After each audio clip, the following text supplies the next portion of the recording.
Bismillah,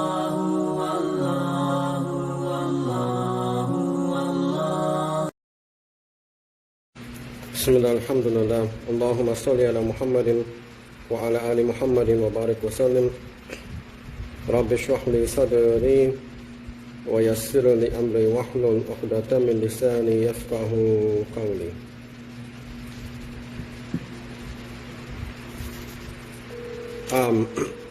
So we want to speak about some hadith concerning the Karamatul Awliya, meaning the miracles of the friends of Allah.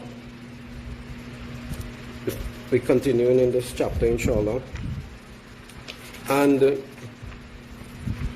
you would notice that this chapter comes after Kitabul Da'awat, which is like the book of du'as.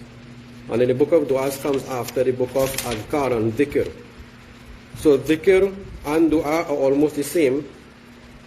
And then the karamat, or the miracles of the awliya and the friends of Allah, you would see how Allah honors them by answering their du'as or making their opinions correct. So the word karamat means honor, to have an honor. So Allah is honoring His friends by defending them or answering their du'as in front of people, giving them this type of rank and respect, mashallah.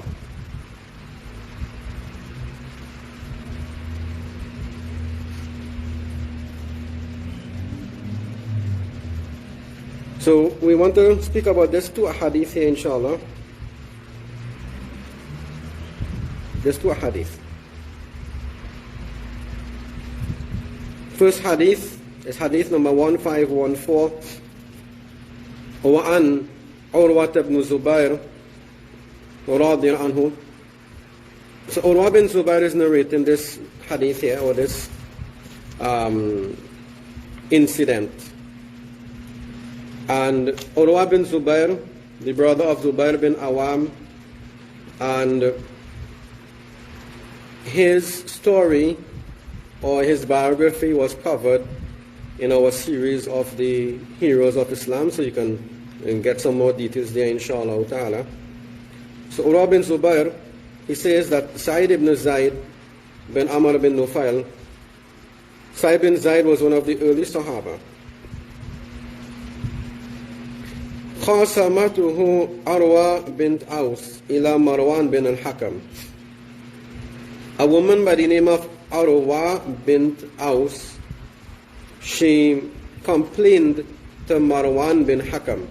Marwan bin Hakam was one of the early,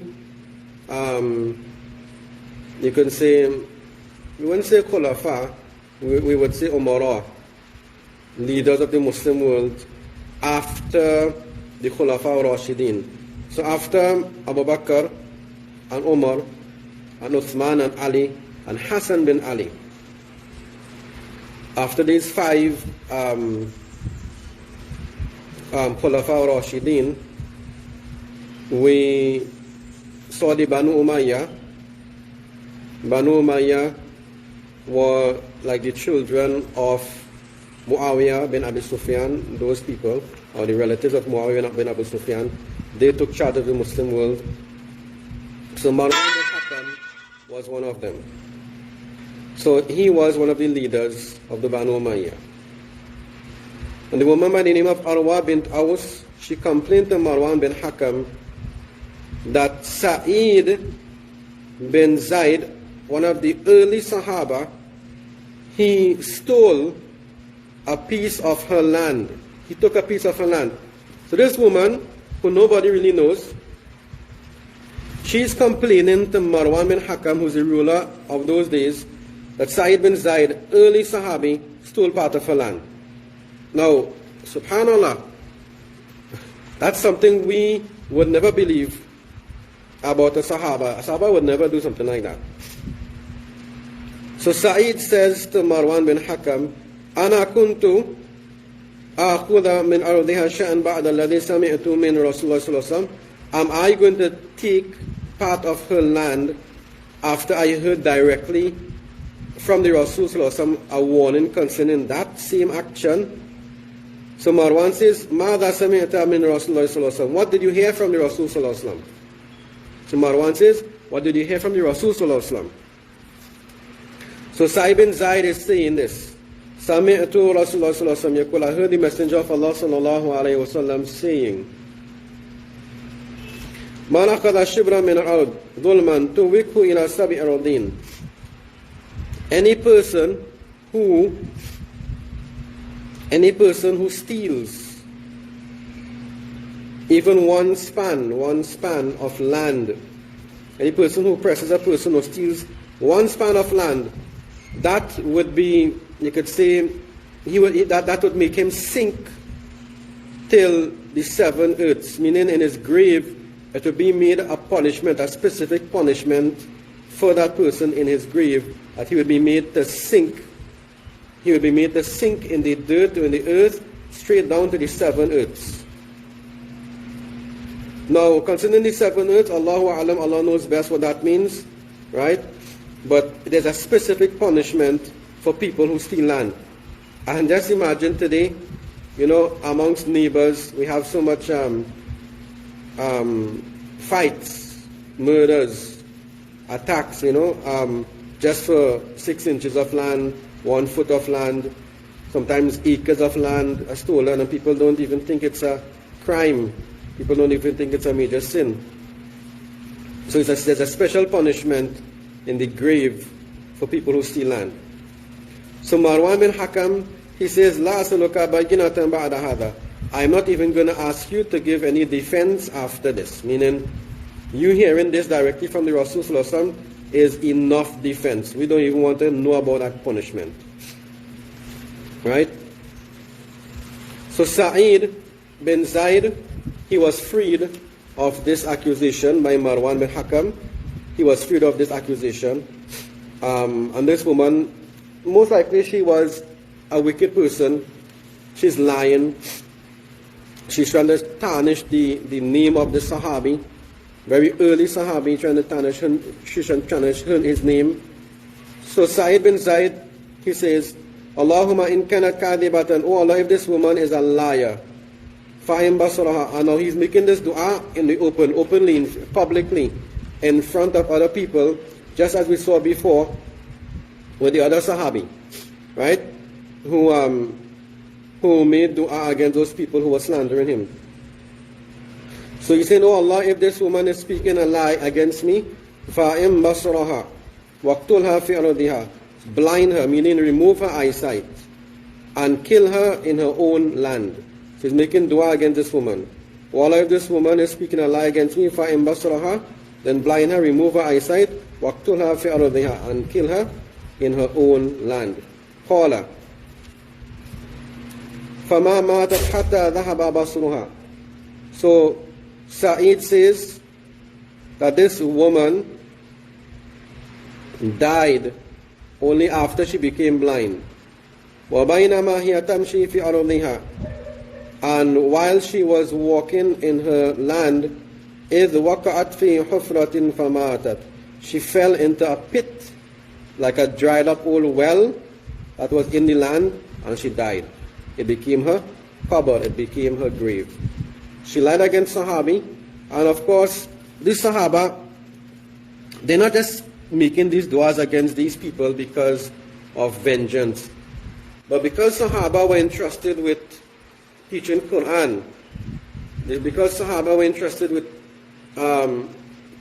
passing on the deen to people and preserving the hadith of Nabi sallallahu alaihi wasallam.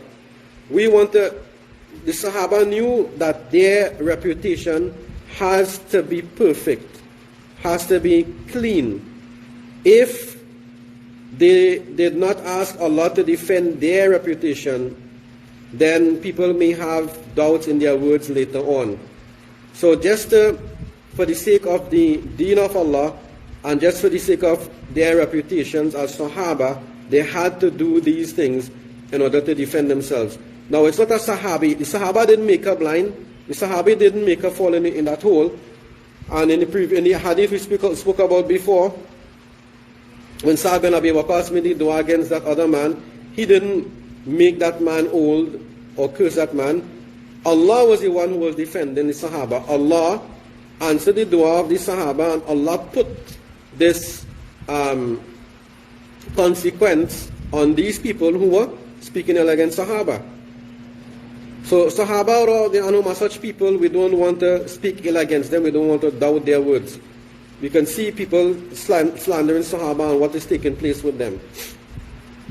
One more hadith, inshallah. And these were the friends of Allah we are speaking about, right? When Jabir ibn Abdullah, Jabir ibn Abdullah anhu says, when the day of Uhud came, my father called me during the night, and he said to me, Ma urani illa maktulan, I am sure that I am going to be killed tomorrow amongst the first Sahaba of the Nabi Sallallahu Alaihi Wasallam to be killed.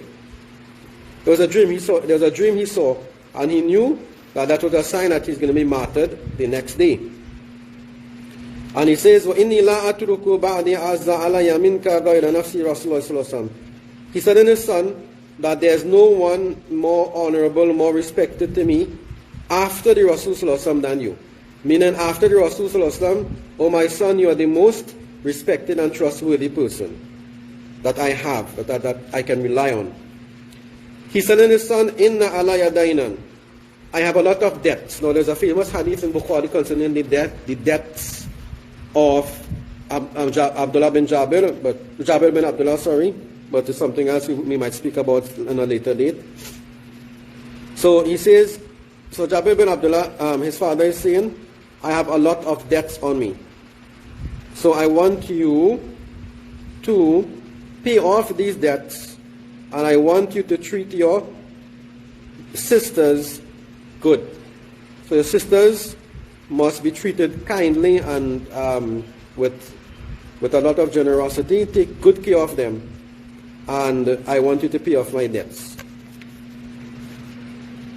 So Jabir bin Abdullah says, we met the morning, and my father was amongst the first to be killed. I buried him in a grave in Uhud with another Sahabi. Now of course, after being injured, after being tired due to Uhud, the Sahaba had to bury two in a grave, sometimes more than two in a grave. So another Sahabi was buried with Abdullah, the father of Jabir, in one grave. So Jabir bin Abdullah says, ثُمَّ لَمْ تَطِبْ نَفْسِي. He says, later on, I wasn't too comfortable about leaving my father in one grave with another person. So he says, after 6 months, I redug that grave.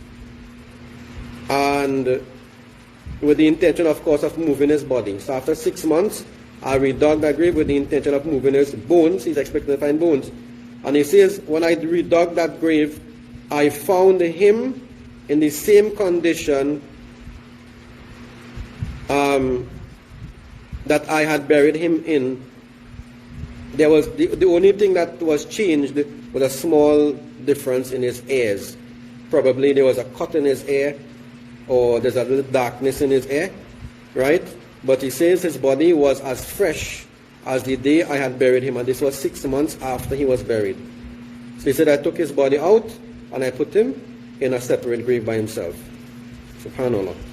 So we are speaking about the friends of Allah and the karamat and the honors and miracles Allah gave to his friends, inshallah ta'ala. So we ask Allah to make us amongst his friends, inshallah. And if we may not even reach that daraja, that status, may Allah allow us to love his friends and be in the company of his friends, and also follow in the footsteps of his friends, inshallah ta'ala. Assalamu alaikum wa rahmatullahi wa barakatuh.